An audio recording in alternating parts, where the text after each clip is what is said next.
Hey everyone, Brandon here from TruckSafe. Out-of-service rates are important metrics for regulated motor carriers. These rates indicate how frequently vehicles and drivers are being prohibited from operating due to serious violations discovered during roadside inspections. High rates can lead to increased enforcement, higher insurance premiums, and lost business. How exactly do fleets improve their out-of-service rates? Well, like most things in life, there's no magic wand that can fix these rates for you. It takes time and effort, but it is certainly possible to do so. That's what we're discussing in this video, so stay tuned and do us a favor, hit the like and subscribe button below if you find this type of content helpful.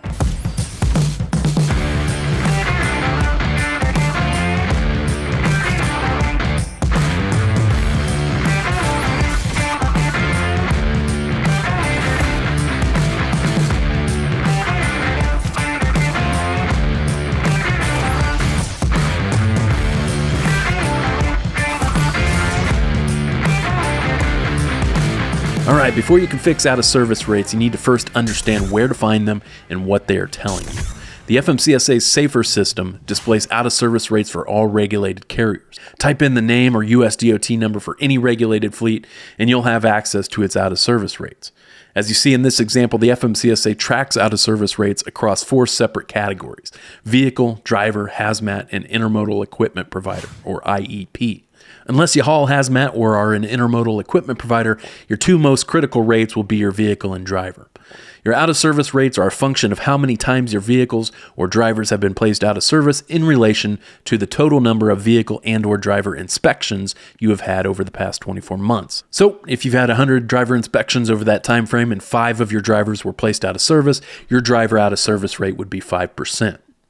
Importantly, the FMCSA's Safer system compares each fleet's out-of-service rates to the applicable industry averages. The national average vehicle out-of-service rate hovers around 21%, whereas the average driver out-of-service rate around 5.5%. Higher than average out-of-service rates can lead to FMCSA audits, lost business, higher insurance premiums, and heightened exposure in highway accident litigation, which is why it's critical for fleets to track and improve their rates. Okay, so the second step to improving out-of-service rates is to develop and implement appropriate policies.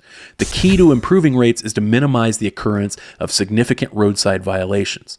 The Commercial Vehicle Safety Alliance, or CVSA, publishes its out-of-service criteria each year, which dictates the types of violations that will result in drivers or vehicles being placed out of service. Common examples include operating without a CDL when one is required and defective lighting devices. It's critical then to have appropriate policies in place to prevent these types of violations from ever occurring. Setting clear expectations for drivers in written policies is important for a variety of reasons, and holding drivers accountable to those policies through things like progressive discipline and incentives is even more critical. Otherwise, you'll be left to fight fires as they arise with no real guiding principles for why you are doing the things that you're doing. Being proactive by developing and implementing strong safety policies goes a long way to improve safety metrics over time. All right, step 3 to improve out-of-service rates is to prioritize issues. Once you know how to track your out-of-service rates and where they stand currently, you can begin to take steps to improve those rates and keep them in check.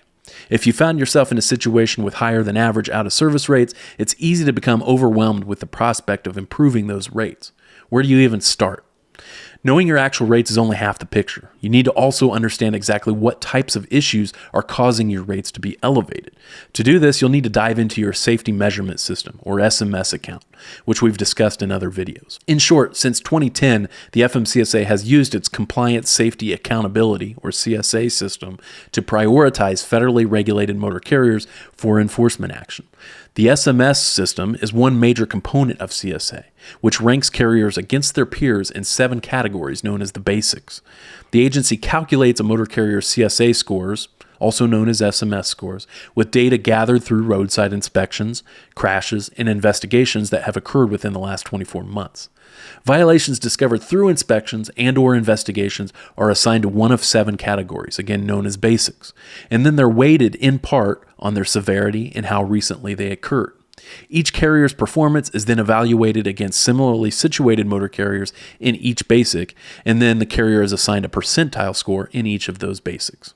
Now, SMS is an important tool that carriers should be using to routinely track the roadside inspections and the types and severity of violations discovered during those inspections. As shown in this example, SMS contains a list of all roadside inspections and violations your fleet has incurred over the past 24 months. In each basic, you can see exactly what types of violations are contributing most heavily to your scores. In addition, if you're logged into your own carrier account, you can also see which drivers and which vehicles are incurring the most and the most serious violations. By manipulating and filtering the SMS data, you can fairly quickly see the types of violations contributing most heavily to your out-of-service rates, as well as the worst offending drivers and vehicles. These are the issues that you need to prioritize for correction in order to improve your out-of-service rates. Okay, so once you've identified the top violations, drivers, and vehicles contributing to your high out-of-service rates, then comes the real work. The next step in the process is to fill the gaps that you've prioritized, which is certainly easier said than done. If it's certain vehicles that are causing your high out-of-service rate, then it's time to consider more thorough and frequent inspections of those vehicles by qualified mechanics, and also more thorough pre- and post-trip inspections by your drivers. If it's hours of service violations that are contributing to your high rates, then it's time to work with the drivers who are having the problems, counseling them on the issues, and providing training where necessary. Whatever the problems happen to be, the key is to work diligently to fill the gaps by working with drivers and the equipment that are having the toughest time complying. Once the ship is righted with these drivers and vehicles, then you will start to incur fewer serious violations over time, which will start to drive your rates down. But you can't stop there. The last step to improving your out-of-service rates and keeping them in check is to train and retrain. By making sure that you, your safety team, and your drivers are knowledgeable about the nuances of DOT compliance, you can avoid costly violations. But without any formal training program in place, you're left in the dark. At minimum, you should consider initial, recurrent, and remedial training covering all major aspects of the DOT safety regulations. All right, that's going to wrap things up for this video. Improving your out-of-service rates takes time and effort, but it can be done. Doing so can help minimize your exposure to DOT enforcement, lower your insurance premiums, and gain you access to premium freight. If you need help in this area, feel free to contact us through our website at trucksafe.com. And for even more in-depth information about these types of regulatory topics, be sure to check out our innovative online compliance courses for safety managers and drivers over at trucksafeacademy.com. Also, be sure to follow us on our various social media pages for the latest highway transportation news and analysis. Thanks for watching.